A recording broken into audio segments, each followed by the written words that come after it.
New rules reportedly on the verge of kicking in that have some folks flipping out.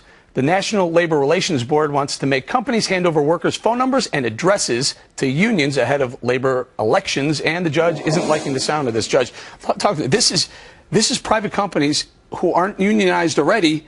The NLRB wants to make a ruling that you have to turn over their phone numbers and addresses of employees? There's two rulings involved here, Eric. One, the NLRB advanced about 3 years ago, and then it withdrew. And that was after the labor unions have been agitating for unionization for years and years and years. Once they request the union election, they get it within 10 days. Management has 10 days to undo the campaigning of what could be several years in advance. Combined with when the labor unions want to know everybody that works for a company, the NLRB is about to rule that management must give their names and their phone numbers.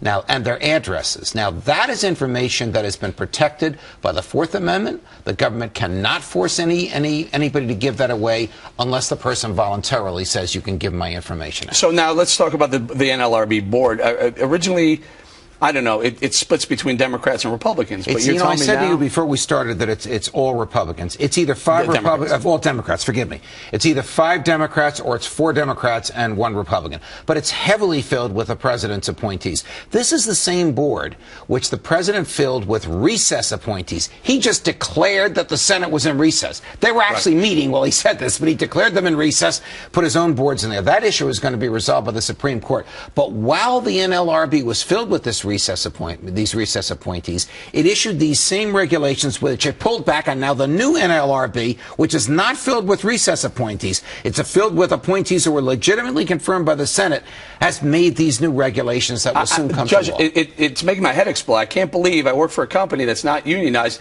The unions might get my name, my address, and my phone number because the NLRB is requiring the company, not asking, requiring them Yes. to. Now, prediction, to give you a little peace of mind, the first federal judge to hear this will invalidate it because there are 2 Supreme Court opinions right on point about giving out private information. The government and the Nixon administration tried to get the contributors to the NAACP. The government in the Obama administration is trying to get the contributors to Ron Paul's groups. Neither divulged them, and the courts have said in the NAACP case, you can't do it. Talk to us a little bit very quickly about something came down, some news broke today about Volkswagen.